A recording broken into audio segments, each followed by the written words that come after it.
एक अद्भुत संत हुए हैं जिनका नाम है मच्छंद्रनाथ जी। मच्छंद्रनाथ जी इतने परम विद्वान संत हुए हैं, भिक्षा लेकर के ही अपना गुजारा करते थे। आज मच्छंद्रनाथ जैसे ही गए हैं,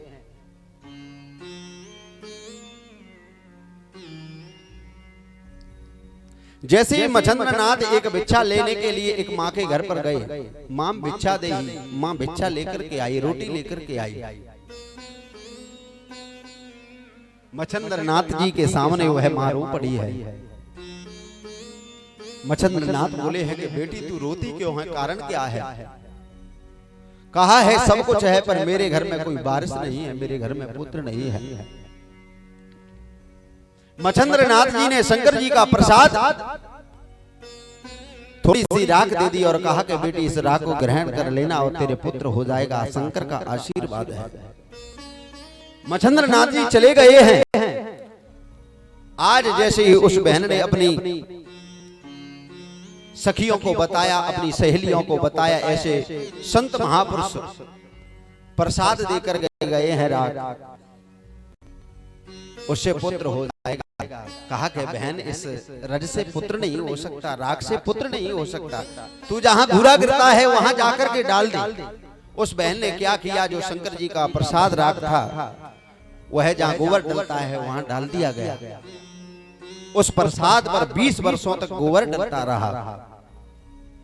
इधर मच्छंद्रनाथ चल कर के आए हैं और मच्छंद्रनाथ उसी माँ के घर पर चल कर के आए। माँ भिक्षाम देई, माँ रोटी लेकर के आई है। मच्छंद्रनाथ ने कहा कि बेटी 20 वर्ष पहले मैं तुझे प्रसाद दे करके गया था, उस प्रसाद से पुत्र है, उस पुत्र के मुझे दर्शन करा दे, बस वही चाहिए और कुछ नहीं चाहिए। तब कहा कि बाबा मैंने वह प्रसाद खाया नहीं है, वहाँ तो गोबर डलता है वहां मैंने उसको डाल दिया गया है। और जैसे ही मच्छंद्रनाथ जहाँ गोबर गिरता था वहां चल करके गए हैं और आवाज आई है कि बाबा मुझे बचा लो।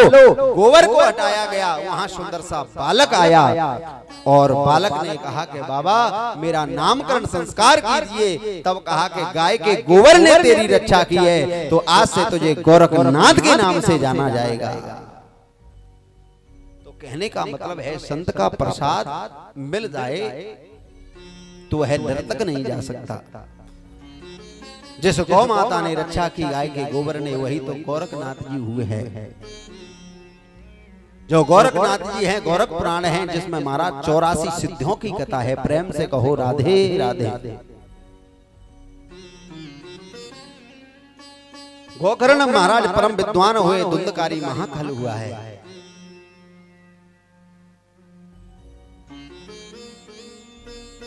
आज धुंधकारी स्नान शौच क्रियाहीनो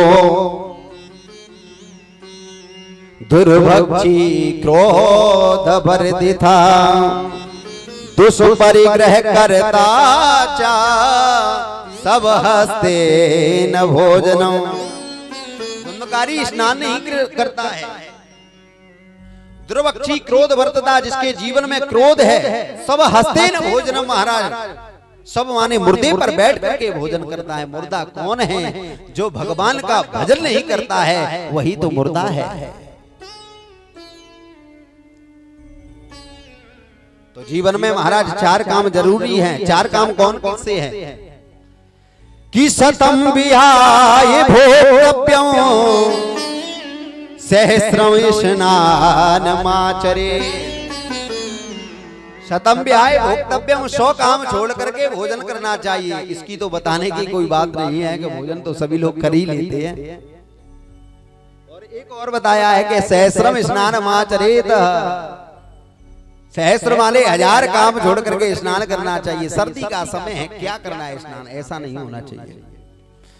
कि शतम व्याय भोक्तव्यं सहस्रम स्नानमाचरेत् ओ लक्ष्यं विहाय दातव्यं कोटिं त्यक्त्वा हरिं भजे।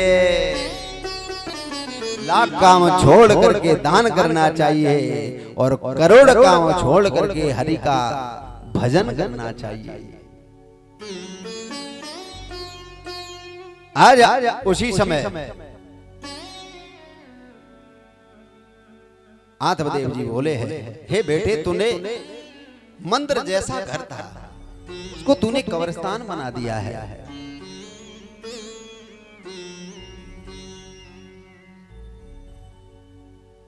कहने का मतलब है ये शरीर ही मंदिर है, और शरीर रूपी मंदिर में जो हृदय है महाराज, हृदय को महाराज कब्रिस्तान मत बनाइए, हृदय को मंदिर बना लीजिए, तो उस हृदय में गोविंद का निवास हो जाएगा। आज आत्मदेव जी ने कहा, वह बालक बोल पड़ा है, पिताजी तुम्हारी बुद्धि खराब हो गई है। बड़ा दुख हुआ। पहले तो पुत्र की कामना लेकर के गया था, अब पुत्र क्यों हो गया है ऐसा?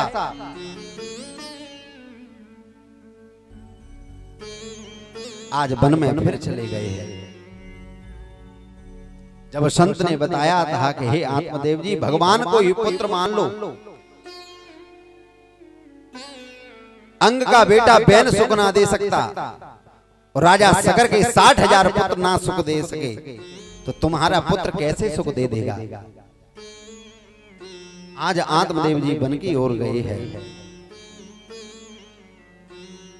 पहले तो जा रहे थे पुत्र नहीं है, अब पुत्र ऐसा हो क्यों गया? मरने के लिए जा रहे हैं। एक बात बताऊं, आपका पुत्र सपूत है तो आप भले ही ना कमाओ महाराज, वो है अपने सत्कर्म से कमा लेगा। और आप जितना कमा करके रख जाओ और पूत कितना भी कपूत है तो महाराज उसको भी बर्बाद कर देगा। पूत सपूत क्यों धन संचय, पूत कपूत क्यों धन संचय। आज आत्मदेव जी इधर से गए हैं और उसी समय गोकर्ण जी से मिलन हो गया है, और यहीं से महाराज इस प्रसंग को हम गोकर्ण गीता कहते हैं। आज सुंदर सा उपदेश अपने पिता को दे रहे हैं कि नाचेन्द्रस्य सुखं किंचिन ना सुखं चक्रवर्तिना, सुखमस्ति विरक्तस्य मुनिर एकांत जीवना। इस संसार में सुख नहीं है, चक्रवर्ती राजा को भी सुख नहीं है। सुखमस्ति विरक्तस्य मुनिर एकांत जीवना, जिसका विरक्त जीवन है उसको ही सबसे बड़ा सुख है। संसार में किसी को भी सुख नहीं है। गोकर्ण जी महाराज ने कहा कि दीन कहे धनवान सुखी, धनवान कहे सुख राजा को भारी, राजा कहे महाराजा सुखी, महाराजा कहे सुख इंद्र को भारी, इंद्र कहे सुख चतुरानन को, ओ चतुरानन कहे सुख विष्णु को भारी, ओ तुलसीदास विचार कहे हरि भजन बिना सब जीव दुखारी, हरि भजन बिना सब जीव दुखारी। हरि के भजन में तो सभी जीव दुखी हैं। आज सुंदर सा उपदेश, देहस्तिमाश रुद्रे भिमतिं तयत्वं, जाया सुतादिषु सदा ममतां विमुञ्चः, पश्यानि समजगदिदं क्षणभङ्गनिष्ठं, वैराग्य रागिरसिको भवभक्तिनिष्ठः। देहस्तिमास रुद्रे, ये है हड्डी और रुद्र और चाव का यह शरीर बना हुआ है। ये मांस पिंड का लोतड़ा है। इस शरीर की 3 गति होती है।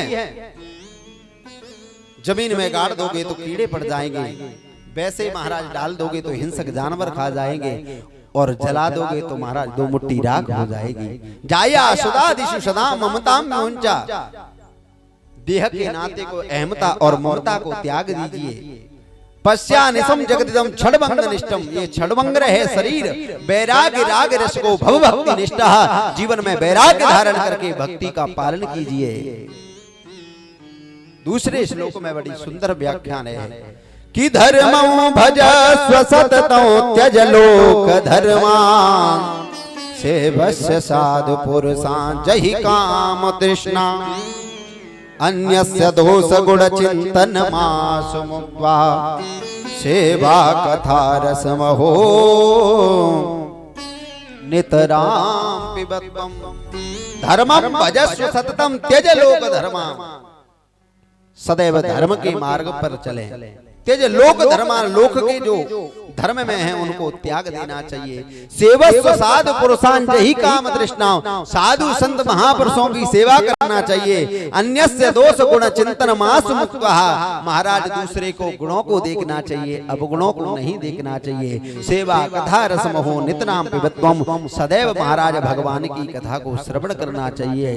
यह सुंदर उपदेश दिया है। और आज गोकर्ण जी स्वयं कह रहे हैं, पिताजी संसार में कुछ नहीं जाएगा, जाएगा जब यहाँ से तेरे पास कुछ ना होगा, 2 गज कफन का टुकड़ा तेरा लिबास होगा। सुंदर पंक्ति है। हो जाएगा जब यहाँ से कुछ भी न पास होगा, 2 गज कफन का टुकड़ा तेरा लिबाज होगा, 2 गज कफन का टुकड़ा तेरा लिबाज होगा। हो जाएगा जब यहाँ से, जाएगा जब यहाँ से कुछ भी न पास होगा, 2 गज कफन का टुकड़ा तेरा लिबाज होगा, 2 गज कफन का टुकड़ा तेरा लिबास होगा।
तन पर जो आग देगा वो बेटा बुखा से होगा, 2 गज कफन का टुकड़ा तेरा लिबाज होगा, 2 गज कफन का टुकड़ा तेरा लिबास होगा।